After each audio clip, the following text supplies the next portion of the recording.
మన ప్రాణప్రియుడు పెళ్లి కుమారుడైన యేసుక్రీస్తు ప్రభుల వారి యొక్క పరిశుద్ధమైన అమూల్యమైన నామములో మీ అందరికీ కృపా సమాధానములు కలుగును గాక. మన ప్రధాన యాజకుడు మనందరికీ పక్షముల తండ్రి ఎదుట విజ్ఞాపన పరిచర్య జరిగించువాడైన గొప్ప యాజకుడైన యేసుక్రీస్తు ప్రభుల వారి పరిశుద్ధమైన నామములో మీ అందరికీ మరణాత. రైట్. ఈ దినము నిర్గమకాండము 28వ అధ్యాయము. ఈ అధ్యాయంలో 2 ప్రాముఖ్యమైన అంశాలు రాయబడ్డాయి. అదేంటంటే యాజక వస్త్రములు, యాజకుల యొక్క ఏర్పాటులు. ఏంటండి? మనకి ఇవాళ కొత్త అంశం, కొత్త వివరం 28వ అధ్యాయంలో మనకు దొరికింది. మీరు గమనిస్తే మిమ్మల్ని ఒక ప్రశ్న అడగాలి నేను. దేవుడు కనుక ఇజ్రాయేలీలను చుట్టూ మార్గంగా తీసుకురాకపోతే సీనాయి పర్వతం వరకు వచ్చేదా? సీనాయి పర్వతం వచ్చేది కాదు. సీనాయి అంటే ఏం చెప్పుకున్నాం మనం? ఏం చెప్పుకున్నాం? దేవుడు దిగి వచ్చిన స్థలం, దేవుని దర్శనం దొరికిన స్థలం, దేవుడి స్వరము వినపడిన స్థలం, దేవుడు ఇజ్రాయిలుకు ఉత్సవం చేసిన. ఇది ఉండేదా? ఇది ఉండేది కాదు. ధర్మశాస్త్రం ఇవ్వబడింది, నిబంధన గ్రంథం వారికి అది ఉండేదా? అది ఉండేది కాదు. ఆ తర్వాత ఇజ్రాయేలుతో తండ్రి ఏం చేసుకున్నారు? నిబంధన చేసుకున్నారు. ఆ నిబంధనని బట్టి తండ్రి మోషేని ఎక్కడ తీసుకెళ్లారు? కొండపైకి, శిఖరం పైకి తీసుకెళ్లారు. ఇప్పుడు శిఖరం మీదకి తీసుకువెళ్ళి ఏం మాట్లాడుతున్నారు? ప్రత్యక్షపు గుడారాన్ని గురించి మాట్లాడుతున్నారు. ఇవాళతో గుడారం యొక్క పని అయింది. మళ్ళీ రేపు 30వ అధ్యాయంలో కొన్ని ఉపకరణాలు చెప్పబడాల. ఇక్కడ ధూపవేదిక చెప్పబడాల, దహన బలిపీఠం చెప్పబడింది కానీ ధూపవేదిక ఇంకా చెప్పబడాల. ఆ ఉపకరణం ఒకటి మిగిలింది, అది 30లో చెప్తారు. కాబట్టి 2 అధ్యాయాల మధ్యలో విరామం. ఏంటంటే మందిరాన్ని గురించిన విషయాలు వివరాము. మరి ఏం చెప్పారు? ధర్మశాస్త్రం ఇచ్చారు. ఆ తర్వాత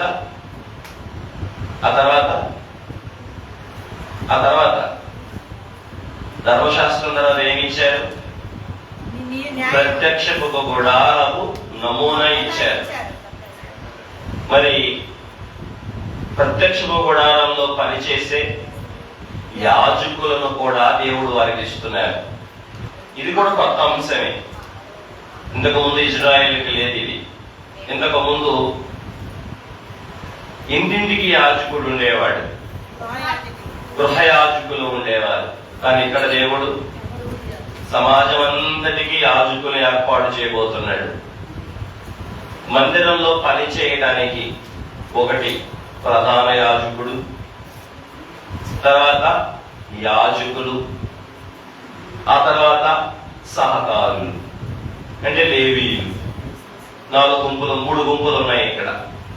ఒకటి ప్రధాన యాజకుడు, తర్వాత అతని కుమారులు యాజకులు, ఆ తర్వాత వారికి సహకారులు లేవీయులు అని ప్రభు చెప్పారు.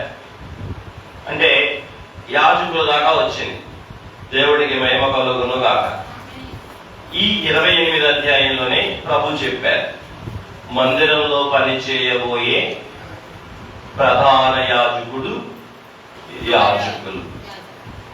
మరి వారు ఏ వస్త్రాలు వేసుకోవాలి? ఈరోజు వారు వేసుకునే వస్త్రాన్ని గురించిన సంపూర్ణ వివరం, తలకాయ మొదలుకొని అరికాలు దాకా ప్రధాన యాజకుడు వేసుకోవలసినటువంటి వస్త్రాలు మనం ఇంతకు ముందు పాఠాల్లో అయ్యగారు చెప్పారు. విశ్వాసే కదా, యాజకుడు యాజకుడే కదా. విశ్వాసికి యాజకుడికి వస్త్రము వేరు కదా. యాజకుడి వస్త్రం యాజకునికి ఉండవలెను కదా. ఎందుకు ఉండాలి? ఇవాళ అధ్యాయంలో ఉంది. ఆ వస్త్రమే అతనికి ఘనత, ఆ వస్త్రమే అతనికి సౌందర్యం. అమ్మ నువ్వు నా మాట వినమ్మా, నువ్వు నా మాట వింటే నువ్వు అబ్బాయికి రేపు పొద్దున్న చూసి చెప్పుకోవచ్చు. దేవుడికి మహిమ కలుగును గాక, ప్రభుకే మహిమ కలుగును గాక. నేను అరగంటలో ముగిచ్చేస్తా, మిగిలిన అరగంట ట్యూషన్ చెప్తే ఎలా? రైట్. దేవుడికి స్తోత్రం కలుగును గాక. చెప్పండి. యాజకులు, యాజక వస్త్రాలు ఈరోజు అధ్యాయంలో ప్రధానమైన అంశాలు. ఈరోజు అధ్యాయం మనం చూస్తే విభజన చెప్పి వివరణ చెప్తాను. యాజక వస్త్రాలు ఎవరైనా చెప్పను, ఇవాళ తర్వాత చెప్తాను. 28వ అధ్యాయం మొదటి 5 వచనాలు. ఈ యొక్క యాజక వస్త్రాలు ఎలా తయారు చేయాలి అని సూచనలు, సలహాలు ఇచ్చారు. మొదటి వచనం నుండి 5వ వచనం వరకు ఏం చెప్పబడింది? యాజక వస్త్రాలు అది. అట్లాగే 28వ అధ్యాయం 6వ వచనం నుండి 39వ వచనం వరకు ఎఫోదుని యొక్క తయారీ, ప్రధాన యాజకుడు వేసుకుని ఆ ఎఫోదు గురించినటువంటి తయారీ, ఎలా ఆ ఎఫోదు తయారు చేయాలి, ఆ ఎఫోదు తయారు చేయడానికి ఏమేమి వస్తువులు తేవాలి, రత్నాలు ఎక్కడెక్కడ పొదగాలి, ఏ విధంగా బాగా తయారు చేయాలి, ఏ విధంగా ఆ భుజాల మీద యాజకుల పేర్లు పొదగాలి, రొమ్ము పైన ఈ లేవీల పేర్లు పొదగాలి, అన్ని విషయాలు 6 నుండి 39 వరకు చెప్పబడ్డాయి. అలాగే ఇక 28లో 40వ వచనం నుండి 43వ వచనం వరకు వార్నింగ్ కూడా ఇవ్వబడింది. 40వ వచనం నుండి 43 వరకు ఏంటిది? వార్నింగ్. వార్నింగ్ అంటే ఏంటి? హెచ్చరిక. ఎందుకంటే వాళ్ళు ఏ విధంగా వస్త్రధారణ కలిగి ఉండాలి అన్న హెచ్చరికలు కూడా ఒకసారి 40వ వచనం చదువుతాను చూడండి. అహరోను కుమారులకు నీవు చొక్కాయలు కొట్టవలెను, వారికి దట్టీలను చేయవలెను, వారికి అలంకారమును ఘనతయు కలుగునట్లు కొళ్ళాయిలను వారికి చేయవలెను. నీవు నీ సహోదరుడైన అహరోనుకు అతని కుమారులకు వాటిని తొడిగింపవలెను. వారు యాజకులగునట్లు వారికి అభిషేకం చేసి వారిని ప్రతిష్ఠించి వారి పరిశుద్ధపరచవలెను. మరియు వారి మానము కప్పుకొనుటకు నీవు వారికి నారలాగులు కొట్టాలి. వార్నింగ్ అన్నమాట. వారు ప్రత్యక్షపు గుడారంలోనికి ప్రవేశించినప్పుడైనను, పరిశుద్ధ స్థలములో సేవ చేయుటకు బలిపీఠము సమీపించినప్పుడైనను వారు దోషులై చావబోయినట్లు అది అహరోను మీదను అతని కుమారుడి మీదను ఉండవలేదు. ఇది అతనికి అతని సంతతికి నిత్యమైన కట్టడ. అయిపోయింది, అధ్యాయం అయిపోయింది. 3 విభాగాలు. యాజకుల ఏర్పాటు, యాజకుని యొక్క వస్త్రముల తయారీ కొరకైనటువంటి సూచనలు, సలహాలు. ఎఫోదు ఎలా తయారు చేయాలి? ఎఫోదు అంటే పైన మెడగా నుంచి కింద దాకా ఉంటది. ఆ వస్త్రం ఏ విధంగా తయారు చేయాలి, అట్లాగే తాను తన కొడుకులు ఏ విధంగా జాగ్రత్త పడాలి బలిపీఠం మీదకి వెళ్ళినప్పుడు అన్న విషయాలు తెలియచేయడం అనేది ఇక్కడ జరిగింది. రైట్. ఇవాళ క్రొత్త ఘట్టం, అది యాజకులను ఏర్పాటు చేయుట. యాజకులను ఏర్పాటు చేయుట అనేది రావటం జరిగింది. దేవుడికి మహిమ కలుగును గాక. నిన్న మనం 3 ద్వారాల గురించి మీకు నేను జ్ఞాపకం చేశాను. ప్రత్యక్ష గుడారాన్ని గురించి చెప్తూ ఎన్ని భాగాలని చెప్పుకున్నాం? చెప్పగలరా ఏంటి ఆ భాగాలు? ఆవరణము, పరిశుద్ధ స్థలము, అతి పరిశుద్ధ స్థలము. దేవుని ప్రత్యక్షము గుడారము 3 భాగములుగా ఉన్నది. ఒకటి ఆవరణము, దాని అనుభవము చిన్న పిల్లల వంటి అనుభవము.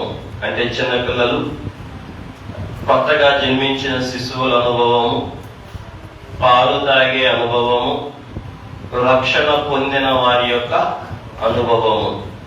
ఈ ఆవరణలో జరిగేది ఏంటంటే పాప క్షమాపణ, రక్షణ. ఇక రెండవది పరిశుద్ధమైన స్థలము. ఇది యవనులకు సూచన. యవనస్తులు అనగా బలవంతులు. బలవంతులు అనగా యోహాను గారు ఏమంటారంటే, మీరు దుష్టుని ఎదిరించి గెలుచుతూ ఉన్నారు గనుకని ఈ మాటలు మీకు రాయిస్తున్నాను. అంటే జయించేవారు యవనస్తులు, బలవంతులైన వారు యవనస్తులు. పరిశుద్ధ స్థలము అనగా ఇది జయించిన వారి యొక్క జయ జీవితమునకు, పరిశుద్ధమైన జీవితానికి, అలాగే ఆరాధన జీవితానికి సూచన. ఆరాధన జీవితానికి జయించిన వారే ఏం చేయగలరు? దేవుని ఆత్మతో, సత్యంతో ఆరాధించగలుగుతారు. జయించలేని వారు ఏదో ఆరాధిస్తారు. నామకారక ఆరాధన, మొక్కుబడి ఆరాధన, ద్విమనస్సు ఆరాధన, పట్టు విడుపు ఆరాధన చేయాలి కాబట్టి ఆరాధన చేస్తారు. కానీ జయించిన వారు, లోకాన్ని, శరీరాన్ని జయించిన వారు ఆత్మతో, సత్యంతో దేవుని ఏం చేస్తారు? ఆరాధిస్తారు. జయించిన వారి అనుభవం, ఆరాధన అనుభవం, పరిశుద్ధ స్థలం. ఇక మూడవది అతి పరిశుద్ధ స్థలం. ఇది సన్నిధి సహవాసము అని మనం చెప్పుకున్నాం. సన్నిధి సహవాసము, రైట్. ఈ ప్రత్యక్షమ గుడారం చుట్టూ కూడా మనం ఏం చెప్పుకున్నాం? ప్రహరీ అంటే ఫెన్స్ ఉంది. అది 100 మూరలు పొడుగని, 50 మూరలు వెడల్పు అని మనం చెప్పుకున్నాం. ఇప్పుడు అది కూడా చెప్పుకున్న తర్వాత ఆ గేటు గురించి కూడా మనం మాట్లాడుకున్నాం. మీరు గమనిస్తే ఇది ఈ ఆవరణానికి మరి ఇంచుమించు 20, 20, 40, 10, 60 దిమ్మలు ఉన్నాయి. 60 అదే దిమ్మలు కాదు, వాటిని ఏమంటారు? స్తంభాలు. 60 స్తంభాల మీద ఏం చేయబడింది? ఈ ప్రహరీ గోడ అనేది నిలబెట్టబడింది. రైట్. ఇప్పుడు మనం ఈ ప్రహరీ గురించి నేను చెప్పాలంటే, ఈ ప్రహరీ గోడ నేను చెప్పిన తర్వాత, ఈ గేటు గురించి చెప్పిన తర్వాత ఈ ప్రహరీ గోడ గురించి మనం చెప్పుకుందాం. రైట్. ద్వారాల గురించి మనం మాట్లాడుకుందాం. ద్వారాలు ఎన్నో చెప్పుకున్నాం? 3 ద్వారాలు. ఒకటి ఆవరణ ద్వారము, 2 పరిశుద్ధ మందిరం యొక్క ద్వారము, 3వది అతి పరిశుద్ధ స్థలములోనికి వెళ్ళే ద్వారము. మొదటి ద్వారము ఎవరని చెప్పాను? గేట్ ఎవరని చెప్పుకున్నాం? ఒకటే మాట. కొత్త ఈ పరిశుద్ధ గుడారంలో ఏ వస్తువు అయినా యేసయ్య పరిచర్యని చూపించింది, యేసయ్య మహిమ స్వభావాన్ని చూపించింది, యేసయ్య గుణలక్షణాన్ని చూపించింది. ఈ గేటు కూడా ఎవరు చూపించిందన్నాను? యేసు ప్రభువుని. చుట్టూ ఎక్కడ వెళ్ళే ద్వారం అంటే అర్థం ఏంటి? ఏ బస్సు ఎక్కినా మనం ఆ ఊరే వెళ్తాం అంటారు లోకంలో. కానీ ఏ బస్సు ఎక్కినంటే ఏ దేవుడు నమ్ముకున్నా వెళ్ళేది ఆ మోక్షానికే అంటారు. కానీ ఏ బస్సు ఎక్కిన, ప్రతి ఎర్ర బస్సు ఎక్కిన మనూరు వచ్చిందా? రా. అట్లాగే ఎటువైపు నుంచి అయినా లోపలికి వెళ్ళొచ్చు అంటారు. కానీ బైబిల్ చెప్తుంది, ఈ ప్రత్యక్షపు గుడారం చెప్తుంది, మోక్షానికి వెళ్ళాలనుకునేవారు ఎటువైపు నుండి పడితే అటువైపు వెళ్ళడానికి వీలు లేదు. మరి ఏం చేయాలి? దేవుడు ఏర్పాటు చేసిన విశాలమైన ద్వారం. ఇంచుమించు ఈ ద్వారం 20 మూరలు. వాస్తవానికి ఆ తూర్పు పడమరలు 50 మూరలు వెడల్పు. అందులో 20 మూరలు ఏముంది? గేటే ఉంది. కాబట్టి ఈ ద్వారం 20 మూరలు ఉన్న ద్వారం ఇది చాలా పెద్ద ద్వారం. కాబట్టి ఈ ద్వారంలోకి మీరు నిర్భయంతరంగా రావచ్చు, అవకాశం ఉంది. ఏం చేయాల్సిన అవసరం లేదు, దూకాల్సిన అవసరం లేదు, కిందగా దూరాల్సిన అవసరం అసలే లేదు. బలవంతంగా లోపలికి రావడానికి ప్రయత్నం ఏమాత్రము చేయవలసిన అవసరం లేదు. మనందరికీ దేవుడు ఏం ఏర్పాటు చేశాడు, చక్కని విశాలమైన మార్గాన్ని ఏర్పాటు చేశారు. ఎవరు ఆ మార్గం? యేసుక్రీస్తు ప్రభువే. ఆయన ఏమంటున్నారు, ప్రయాసపడి భారం మోసుకొనుచున్న సమస్త జనులారా నా యొద్దకు రండి, నేను మీకు విశ్రాంతిని కలగజేస్తాను అని ప్రభు చెప్పట్లేదా? కాబట్టి ఏం చేయవసరం లేదు. బలవంతంగా మోక్షానికి వెళ్ళడానికి మానవుడు కల్పించుకున్న మాయ పద్ధతులను మనం అనుసరించవలసిన అవసరం లేదు.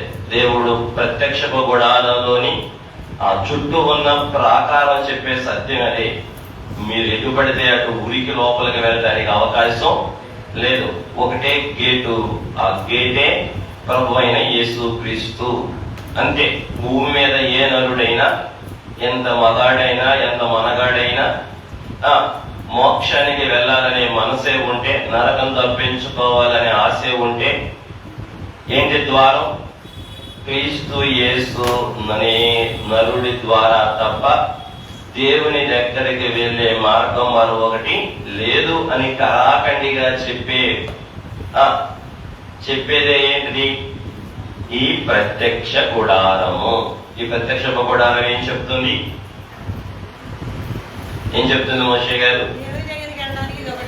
అది తూర్పు వైపు నుంచి, పడమర వైపు నుంచి వెళ్తాను, దక్షిణ వైపు నుంచి వెళ్తాను, ఉత్తర వైపు, ఏ వైపు నుంచి వెళ్ళటానికి లేదు. ఎటువైపు వెళ్ళాలి? తూర్పు వైపున ఉన్న దేవుడు పెట్టిన ఈ విశాలమైన ద్వారం గుండానే వెళ్ళాలి తప్ప మరొక దారంగా వెళ్ళడానికి అవకాశం లేదు. దేవుని దగ్గరికి వెళ్ళడానికి ద్వారం ఒకటే. ఆ గేట్ ఏం చెప్తుందంటే రక్షకుడు కూడా ఒకటే. ఒక్క వచనం చదవండి. ఎఫెసీయులకు రాసిన పత్రిక 2వ అధ్యాయం 18వ వచనం. ఎఫెసీయులకు రాసిన పత్రిక 2వ అధ్యాయం 18వ వచనం. ఎఫెసీయులకు రాసిన పత్రిక 2వ అధ్యాయం 18వ వచనం. ఆయన ద్వారానే మన ఉభయులము ఒక్క ఆత్మయందు తండ్రి సన్నిధికి చేరగలిగి ఉన్నాము. మన ఉభయులము అంటే ఎవరు ఇక్కడ? యూదులను. అలాగే ఈ పుస్తకం ఎఫెసీయులకు రాశాడు అంటే అన్యులకుని. అన్యులు యూదులము అంటే మన ఉభయులము కూడా తండ్రి సన్నిధికి ఆయన ద్వారానే ఏం చేయబడతాం? చేర్చబడతా ఉన్నాం. అంటే ఆయన ఏమై ఉన్నాడు? మనకి ద్వారమై ఉన్నాడు, మార్గమై ఉన్నాడు అని అపోస్తలుడైన పౌలు గారు చెప్పిన మాటలు ఈ గేటుకి చక్కగా సరిపోతాయి. అట్లాగే 3వ అధ్యాయం 12వ వచనం. ఎఫెసీయులకు రాసిన పత్రిక 3వ అధ్యాయం 12వ వచనం. ఆయన యందలి విశ్వాసము చేత ధైర్యమును నిర్భయమైన ప్రవేశమును ఆయన బట్టి మనకు కలిగి ఉన్నది. ఎవరు ఆయన అంటే? ప్రభువైన యేసుక్రీస్తు వారిని బట్టి తండ్రి దగ్గరికి వెళ్ళడానికి ఏ విధమైన ప్రవేశం కలుగుతుంది? నిర్భయమైన ప్రవేశము. అంటే దేవుడి నిర్ణయం. క్రీస్తు యేసు ద్వారా తప్ప మరి ఎవ్వరి ద్వారా కూడా మనం దేవుడి దగ్గరికి వెళ్ళే అవకాశం అంటే యేసు ప్రభు ఒక్కడే మనల్ని రక్షించగలిగిన రక్షకుడు, దేవుని యొద్దకు చేర్చగలిగిన రక్షకుడు అని గేట్ మనకేం తెలియజేస్తుందంటే ఈ సత్యాన్ని చెప్తుంది. రైట్. రెండోది ఏం చెప్పుకున్నాం? ఈ గేటు ద్వారం ఎలాంటిదన్నాం? విశాలమైనది. కాబట్టి దీని గుండా ఎవరైనా ప్రవేశించవచ్చు. తిమోతికి రాసిన 2వ పత్రిక 2వ అధ్యాయము 4వ వచనం. 2వ అధ్యాయం 4వ వచనం. సైనికుడు ఎవడును యుద్ధమునకు పోవునప్పుడు తాను తన దండులో సంతోష పెట్టవలెనని జీవన వ్యాపారములలో చిక్కుకొనడు. అంటే మొదటిది చూడండి, దేవుడికి నరుడికి మధ్యవర్తి ఒక్కడే, ఆయన క్రీస్తు యేసు నరుడు. మొదటి కదా, దేవుడు ఒక్కడే, దేవుడికి నరుడికి మధ్యవర్తియు ఒకడే, ఆయనే క్రీస్తు యేసు నరుడు. అలాగే లూకాసు వార్త 3:16 కూడా చదువుతాం. 3:16 16.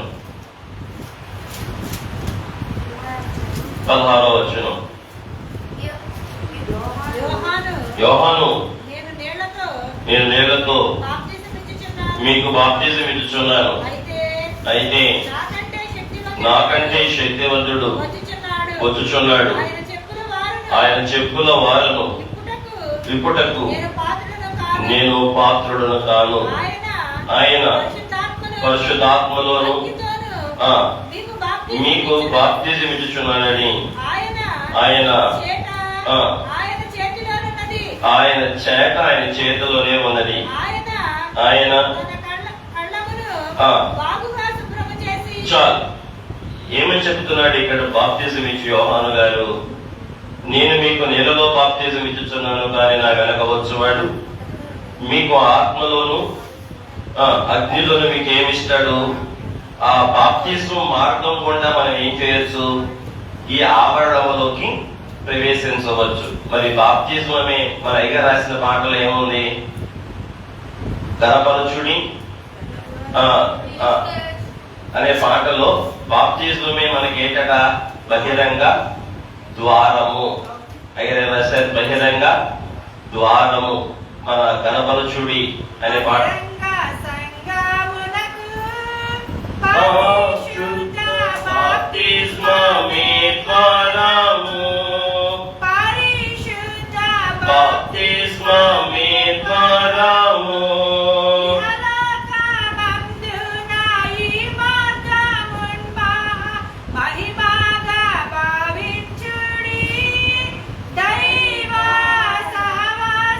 ముంగాంచుడి దైవ సహవాస ముంగాంచుడి.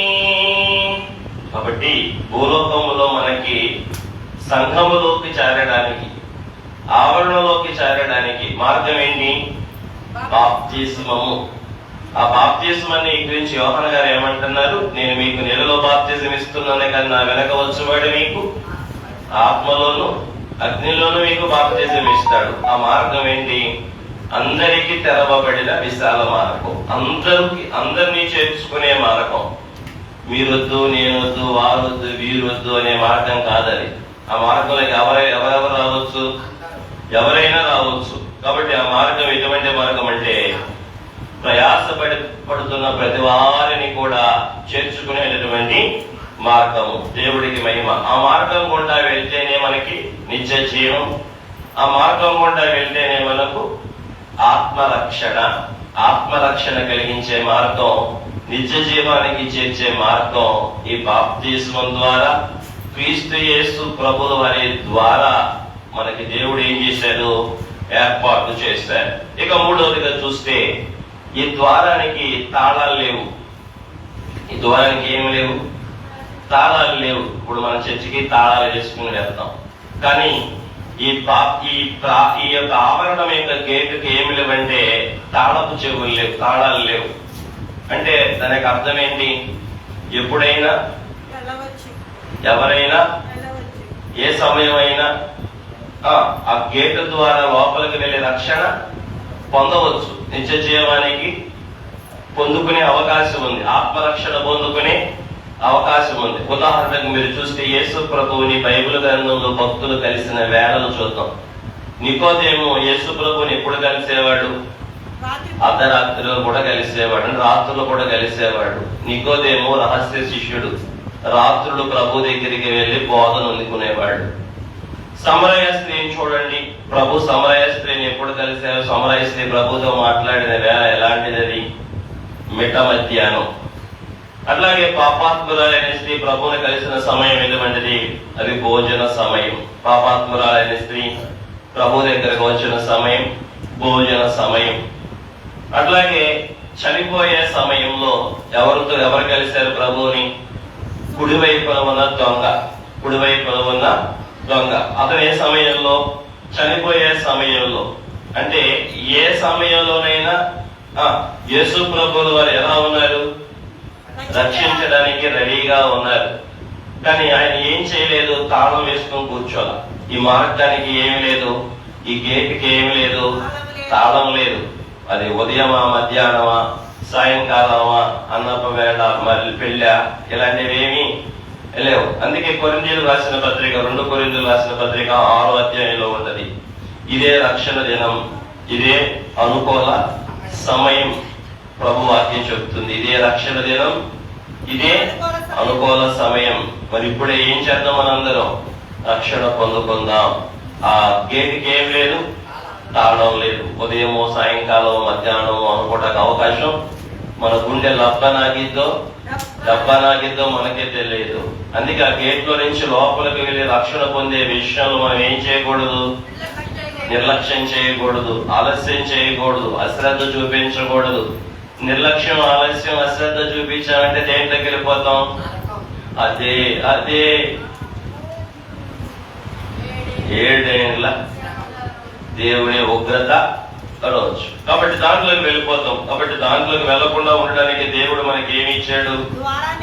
ద్వారానికి తాళం వేయలే, ద్వారానికి తాళం లేదు.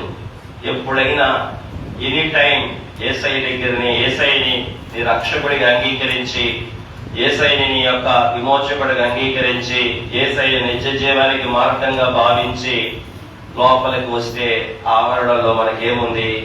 రక్షణ. రైట్. ఇంకొంచెం ముందుకెళ్తే ఈ యొక్క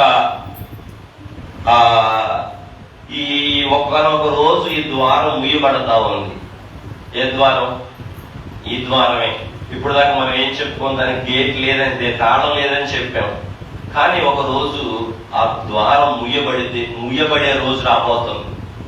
ఈ రోజు అందరి కోసం తాళం లేకుండా ఓపెన్ చేయడానికి అవకాశమైన ఏర్పాటు దేవుడు చేశారు. కానీ ఒక రోజు ఆ ద్వారం ఏం చేయబడుతుంది? ముయ్యబడతా ఉంది. ఎట్లాగంటే ఆదికాండంలో ఉన్నటువంటి నోవహు గారి సమయంలో 7వ అధ్యాయం 16వ వచనం నుండి 23వ వచనంలో ఉన్న ప్రకారం నోవహు గారి భార్య, వారి 3 బిడ్డలు, కోడండ్లు, 8 మంది, పరిశుద్ధమైన అపరిశుద్ధమైన జంతువులు, మొగవి ఆడవి అన్ని కలిసి దేవుడు చెప్పిన ఆ 3 అంతస్తుల ఆ ఓడలో చేరిన తర్వాత మనం చదివిన ఆ వచ్చిన భాగాలలో తలుపు వేయబడతది. ఏ తలుపు? పడవ యొక్క తలుపు వేయబడుతుంది. తలుపు వేయబడిన తర్వాత భయంకరమైన జడివాన వస్తుంది. చాలా మంది వచ్చి తలుపులు కొడతారు. దేనికి? 120 సంవత్సరాలు నోవాహు పడవని తయారు చేస్తున్నప్పుడు అందరు అడిగారు, ఏంటి పడవను తయారు చేస్తున్నావు? నోవాహు అన్నాడు, దేవుడు కనబడ్డాడు అబ్బాయి, దేవుడు మాట్లాడాడు అబ్బాయి, భూమి మీదకు జలప్రళయం రాబోతుందంట అబ్బాయి, అందుకే దేవుడి ఓడ కట్టి ఆ ఓడలోకి ఎక్కిన వాళ్ళు జీవంతో ఉంటారంట అబ్బాయి, అందుకే ఓడ కడుతున్నారంటే దేవుడు ఉంటామేంటి, దేవుడు మాట్లాడడం ఏంటిరా అని అందరి నోవాహుని ఏం చేశారు? కానీ దేవుడు చెప్పిన ప్రకారం అనుకున్న సమయానికి భయంకరమైన జడివాన వచ్చింది. ఊళ్ళు మునిగిపోయాయి. ఆ టైంలో చాలా మంది ఓడెక్కడానికి ప్రయత్నం చేశారు. ఆ ఓడలోకి రావడానికి గేటు ఎన్ని సంవత్సరాలు తీసుకుంది? తయారు చేసిన మొదలు కాడి నుంచి వారు వచ్చేదాకా 120 ఏళ్లగా మరి వాస్తవానికి ముందు భార్యాబిడ్డలు కూడా నమ్మల. కానీ కాలక్రమేణా భార్యాబిడ్డలు కూడా ఏం చేశారు? నోవాహు మాట విని నోవాహుకు సహకరించి ఓడ కట్టడంలో తోడ్పడ్డారు. వారు మాత్రమే ఓడలోకి వెళ్ళారు. మరి ప్రజలందరూ ఏం చేశారు? ఎవరు ఓడలోకి రాలేదు.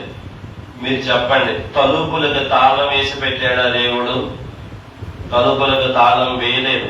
నిర్భయంతరంగా ఈ ఓడలోకి ఎక్కడానికి అందరికీ ఏముంది? ఆహ్వానం ఉంది.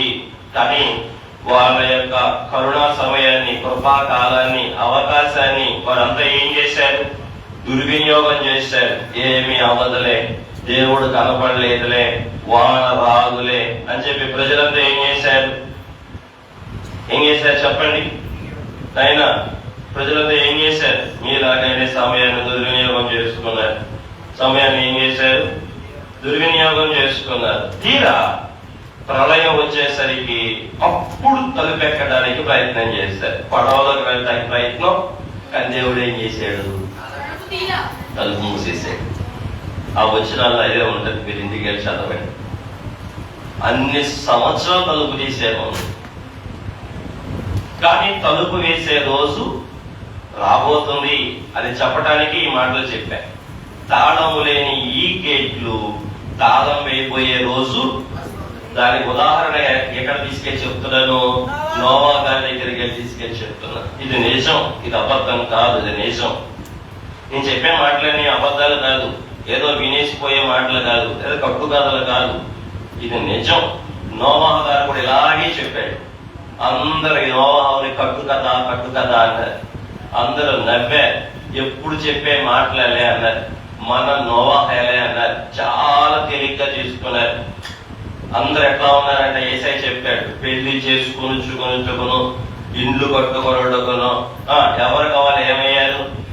బిజీగా ఉన్నారు, నిమగ్నమైన. ఇల్లు కట్టుకునే పనిలో ఒకళ్ళు ఉన్నారు, పెళ్లి చేసుకునే పనిలో ఒకళ్ళు ఉన్నారు. కానీ ఏ పనిలో లేదు? తెరవబడిన ద్వారం గుండా లోపలికి ప్రవేశించడానికి ఎవరు సిద్ధంగా లేరు. అంటే వాళ్ళ భావం ఏంటి? జలప్రళయం. కానీ దేవుడు సమయానికి జలప్రళయం వచ్చింది. దేవుడు తలుపు ఆ రోజు వచ్చి చాలా మంది ఏం చేస్తున్నారు? నోవాహా తలుపుది అంటున్నారు. తలుపు వేసింది ఎవరు? నోవాహా వేసింది తీయడానికి. తలుపు వేసింది దేవుడు. తలుపు దగ్గర నిలబడింది దేవుడు. లోపల ఉన్నది దేవుడు. కాబట్టి లోపల ఉన్నవారు సురక్షితంగా ఉన్నారు, బయట ఉన్నవారు జలములో మునిగిపోయారు. లోపల ఉన్న వారిని నీళ్లు పైకి తేలజేసినాయి, బయటే ఉన్న వారిని నీళ్లు ముచ్చేసినాయి. డిఫరెన్స్ ఏంటి? దేవుడి మాట వినటం. దేవుడి మాట విన్నవారు, ఆయన మాట చొప్పున చేసిన వారు నీళ్ల మీద పైకి తేలేరు. దేవుడి మాట చొప్పున చేయని వారు అదే నీళ్ల చేత ముంచివేయబడ్డారు. దేవుని బిడ్డలారా, ఇది ఒక ఘట్టం, ఇది ఒక దృష్టాంతం. పెళ్లి కుమారుని వింటున్నావా? ఇదే మారడానికి అనుకూల సమయం, మార్చుకోవడానికి ఇదే రక్షణ సమయం. ఇట్లాగే చెప్తాడే పాదరు, వాళ్ళ అరగంట అయిపోద్ది అనుకుంటా దినాలను అలాగే పోనిచ్చి ఏ విధమైన మార్పు తెచ్చుకోలేదనుకోండి, తలుపులు వేసే సమయం ఆ రోజు మనం నెత్తి నోరు కొట్టుకున్న దేవుడు తలుపు తీయడు. ఇది ఒక దృష్టాంతం. రెండో దృష్టాంతం కూడా బైబిల్లో మీరు చూడవచ్చు. తలుపులు వేయబడే రోజు రాబోతుంది అనడానికి. మత్తయి సువార్త 25వ అధ్యాయం 1వ వచనం నుండి 10వ వచనం వరకు మీరు చూస్తే, ఇక్కడ బుద్ధి కలిగిన కన్యకలు, బుద్ధి లేని కన్యకలు, 10 మంది కన్యకల యొక్క దృష్టాంతం చెప్పబడింది. ఈ దృష్టాంతంలో కూడా ఏం చేయబడింది? తలుపు వేయబడింది. ఈ దృష్టాంతంలో కూడా తలుపు ఏం చేయబడింది? వేయబడింది. ఈ కథంతా మీకు తెలుసు. పెళ్లి కుమారుడు ఆ పెండ్లు విందుకి ఆహ్వానం పలకగా, పెండ్లి కుమారుడు యొక్క రాక ఆలస్యమవగా 10 మంది కన్యకలు కొనకగా, పెండ్లి కుమారుడు వస్తున్నాడని అర్ధరాత్రి వేళ కేక వినపడగా అందరూ లేచి తమ దివిటీలను చక్కపరుచుకోగా 5 దివిటీలు ఆరిపోయాయి. చక్కపరుచుకోవడానికి నూనె కూడా లేకపోవడం వల్ల ఆ సమయంలోనే వారు కొనుక్కోవడానికి వెళ్ళే వేళలో ఎవరు వచ్చారు? పెండ్లి కుమారుడు వచ్చేసారు. అప్పుడు దాకా తలుపులు ఏం చేయబడ్డాయి? తెరవబడే ఉన్నాయి. పెండ్లి కుమారుడు వచ్చేసరికి సిద్ధంగా ఉన్నవారు ఏమయ్యారు? లోపలికి వెళ్ళారు. కొనుక్కు తెచ్చుకోవడానికి వెళ్ళేవాళ్ళు ఏమయ్యారు? కొనుక్కునే కాడే ఉన్నారు. వాళ్ళు వచ్చే లోపు ఈ తలుపు ఏం చేయబడింది? మూసేశారు.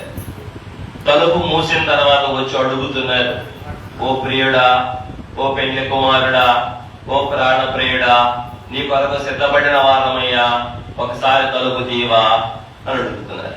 అప్పుడు వారు ఏమన్నారు? ప్రభు, మీరెవరో నాకు. అమ్మో, ఎంత కఠినమైన మాట అండి ఆ మాట. మీరు ఇన్ని రోజులు ఇన్ని ఆరాధనలు మీరు చేసి, ఇంత వాక్య బోధ నేను చేసి, రేపు ప్రభు వచ్చే వేళ లోపల గనక మనం లేక బయటే నిలబడితే ఆ స్థితి బహు భయంకరమైన స్థితి.